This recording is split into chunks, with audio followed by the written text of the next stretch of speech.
ڈوبنا ہی پڑتا ہے، ابھرنے سے پہلے غروب ہونے کا مطلب زوال نہیں ہوتا۔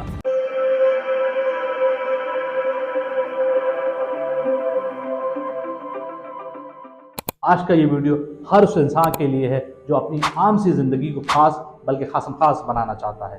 آج کا یہ ویڈیو ہر اس انسان کے لیے ہے جو اپنی لائف کو آرڈنری سے ایکسٹرا آرڈنری کی طرف موو کرنا چاہتا ہے، شفٹ کرنا چاہتا ہے۔ آج کا یہ ویڈیو ہر اس انسان کے لیے ہے وہ یہ دیکھنا چاہتا ہے کہ کس طرح ایک شخص ہزاروں لوگوں میں سے نکل کر سر سید احمد علی خان بن جاتا ہے، کس طرح ایک انسان لاکھوں لوگوں میں سے نکل کر شاعر مشرق علامہ اقبال بن جاتا ہے، کس طرح ایک انسان چھوٹے سے انسٹیٹیوٹ سندھ مدرسۃ الاسلام سے اسٹڈی کر پڑھ کر فاؤنڈر آف پاکستان قائد اعظم محمد علی جناح بن جاتا ہے، کس طرح ایک انسان پورے ہندوستان میں سے نکل کر خواجہ نظام الدین چشتی بن کر لوگوں کے دلوں پر راج کرتا ہے، کس طرح ایک انسان حضرت داتا گنج بخش بن کر اپنے فیض سے لوگوں کو پوری انسانیت کو فیضیاب کرتا ہے۔ مسجدوں یا مندروں میں جانے کے لیے یوب کی تسلیم و رضا سے، عیسیٰ کی مسیحائی سے، موسیٰ کے عصا سے۔ السلام علیکم آل، میں ہوں محمد Qasim Rana. I welcome you all on 12 Solutions۔ One of our legend Abdul Sattar عیدی بتاتے ہیں کہ بچپن سے ہی ان کی والدہ روزانہ انہیں 2 روپے دیا کرتی تھی۔ 1 روپیہ ان کے لیے ہوتا تھا جس سے وہ پارٹی کرتے تھے، جس سے زندگی کے لطف سے لطف اندوز ہوا کرتے تھے، اور دوسرا روپیہ ہوتا تھا کسی غریب کسی مستحق کی مدد کرنے کے لیے۔ لیکن ساتھ ساتھ یہ تاکید کی جاتی تھی کہ جب تم کسی کی مدد کرنے لگو تو اس بات کو میک شور کر لینا، اس بات کا پکا کر لینا کہ واقعی میں وہ شخص ضرورت مند ہے، کیونکہ کسی ایسے شخص کی مدد کی جائے جو ضرورت مند نہیں ہے، نہ صرف اس کے لیے بلکہ پوری سوسائٹی کے لیے یہ صرف اور صرف زہر ہے، زہر کے مانند ہے۔ اور کسی ایسے شخص کو پیسہ دینا جو اس کا ضرورت مند نہیں ہے، یہ اس کو شرمندہ کرنے والی بات ہے۔ انفارچونیٹلی بدقسمتی سے آج کے دور میں لوگ نیکی کا مقصد ہیش ٹیگ حاصل کرنا سمجھتے ہیں، لوگ نیکی کا مقصد اسپاٹ لائٹ میں آنا، اسٹیج پہ آ کے لوگوں سے کلیپنگ کروانا سمجھتے ہیں۔ انفارچونیٹلی بدقسمتی سے نیکی کا مقصد لوگ کمپنی کی مشہوری مارکیٹنگ اسٹریٹجی سمجھتے ہیں۔ بدقسمتی سے لوگ نیکی کا مقصد نیوز ہیڈ لائن اخبار کی زینت بننا سمجھتے ہیں۔ بدقسمتی سے لوگ نیکی کا مقصد اپنے لیے تالیاں، اپنے لیے واہ واہ کروانا سمجھتے ہیں۔ کیا یہ ہے نیکی؟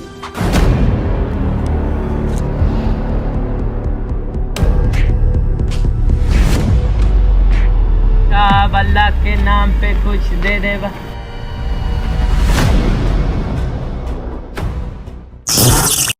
نیکی وہ جو کسی بے سہارا کا سہارا بنے، نیکی وہ جو کسی مرجھائے ہوئے شخص کے چہرے پر خوشی لے کر آئے، نیکی وہ جو دائیں ہاتھ سے کی جائے اور بائیں ہاتھ کو خبر بھی نہ ہو۔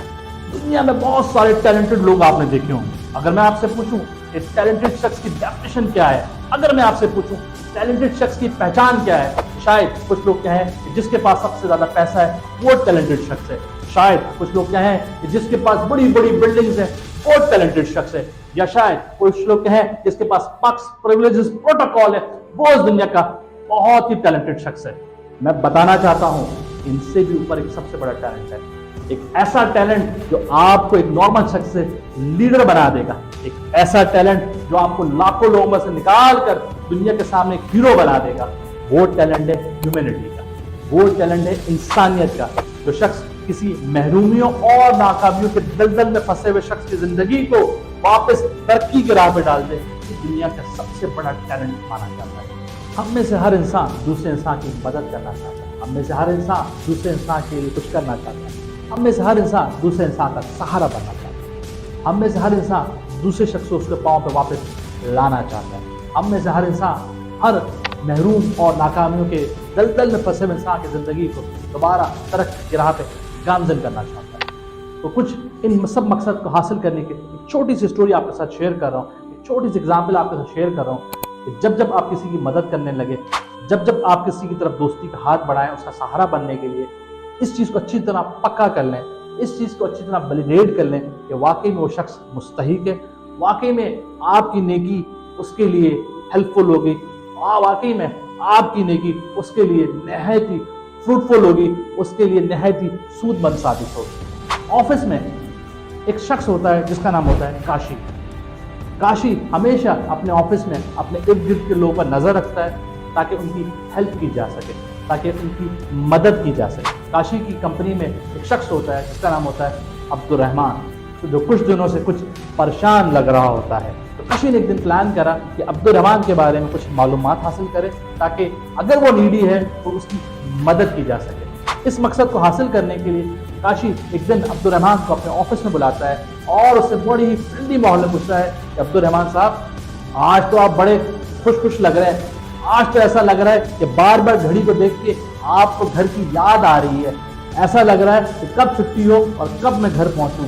ہمیں ایسا لگ رہا ہے کہ آج آپ کے لیے کچھ اسپیشل کھانے بنائے جا رہے ہیں. ہمیں ایسا لگ رہا ہے کہ آج کچھ سم تھنگ اسپیشل ہے آپ کے گھر میں.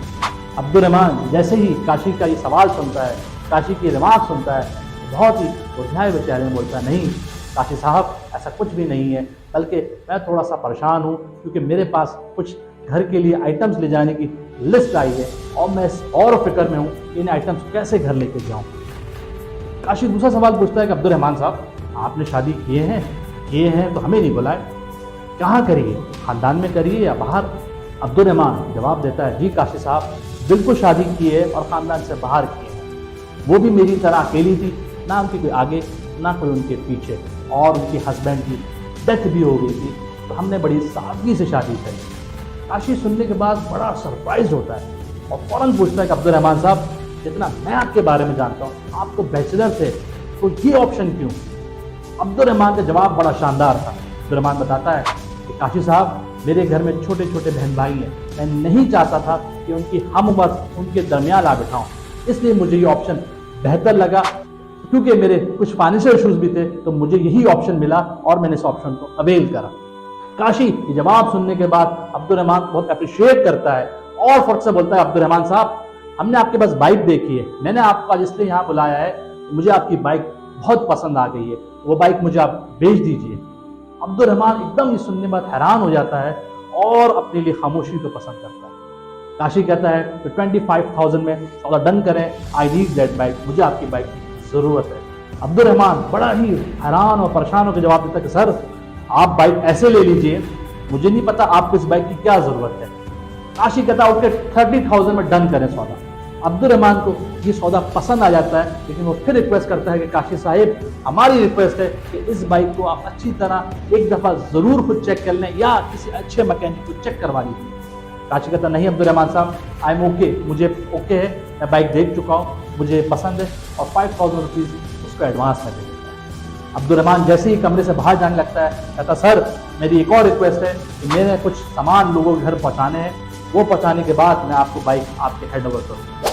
یہاں پر عبد الرحمان کی ایمانداری کی جھلک بھی نظر آتی ہے, کیونکہ اگر سودا ہو جائے تو مالک کی پرمیشن کے بغیر چیز کو استعمال کرنا مناسب نہیں ہوتا. عبد الرحمان 5,000 لے کے جلدی خوشی گھر جاتا ہے, سارے ضروریات زندگی کے آئٹم گھر ڈراپ کرتا ہے. اپنے کام کرنے کے بعد جلدی سے بائک جا کے کاشی کو دیتا ہے, اور کاشی ایز پر کمٹمنٹ باقی کے پیسے عبد الرحمان کے ہینڈ اوور کرتا ہے, اور عبد الرحمان خوشی گھر جانے لگتا ہے. جیسے ہی وہ گھر جاتا ہے وہ دیکھتا ہے کہ وہ بائک اس کے گھر کے باہر واپس کھڑی ہوتی ہے. عبد الرحمان وہ بائک دیکھ کے بڑا ہی پریشان ہو جاتا ہے, دل میں سوچتا ہے کہ شاید کاشی نے سودا کینسل کر دیا. وہ مرجھائے ہوئے چہرے کے ساتھ بائک لے کر کاشی کے پاس جاتا ہے تاکہ اس کے پیسے واپس دیے جا سکے. جیسے ہی وہ کاشی کو پیسے واپس دینے لگتا ہے, کاشی کہتا ہے عبد الرحمان صاحب رکیے, یہ پیسے میں نے واپس لینے کے لیے نہیں دیے تھے, یہ پیسے آپ کے ہیں اور یہ بائک میری طرف سے آپ کے لیے گفٹ ہے. کیونکہ میں جانتا ہوں آپ ایک محنتی شخص ہیں, میں جانتا ہوں آپ ایک خوددار شخص ہیں, میں جانتا ہوں آپ سفید پوش انسان ہیں. میں نے ایز اے بگ برادر اپنی خوشی سے, اپنے دل سے آپ کی طرف مدد کے لیے آپ کی طرف دوستی کا ہاتھ بڑھایا ہے. یہ بائک میری طرف سے گفٹ رکھیے اور اپنے ضروریات زندگی کو بہترین طریقے سے انجام دیجیے. مورل آف دی اسٹوری یہ ہے دوستوں, اگر آپ اس پوری اسٹوری کو دوبارہ سنیں تو کس طرح کاشی نے عبد الرحمان کی مدد کری, کس طرح کاشی نے عبد الرحمان کے بارے میں معلومات حاصل کری, کس طرح کاشی نے عبد الرحمان کی مدد کری اور اس کی عزت نفس پہ ذرہ برابر بھی ڈاک نہیں آنے دیا, اس کی عزت نفس پہ ذرہ برابر بھی گرد نہیں آنے دی. ہم سب کو اپنے دل کو اس سورج کی طرح روشن کرنا چاہیے جو پہاڑوں کے پیچھے سے طلوع ہو کے پورے جہاں کو روشن کر دیتا ہے. ڈوبنا ہی پڑتا ہے ابھرنے سے پہلے, غروب ہونے کا مطلب زوال نہیں ہوتا۔ اگر آپ کو یہ ویڈیو پسند آئی ہے لائک ضرور کریں، اپنے کمنٹ ضرور دیجئے اور اپنے دوستوں کے ساتھ ضرور شیئر کیجئے، تاکہ جو نیکی کرنا چاہے، جو کسی بے سہارا کا سہارا بننا چاہے، جو انسان کسی کے لیے کچھ کرنا چاہے، تو یہ ویڈیو اس کو ہیلپ کرے۔ Thanks for watching 12 solutions. میں ہوں محمد قاسم رانا۔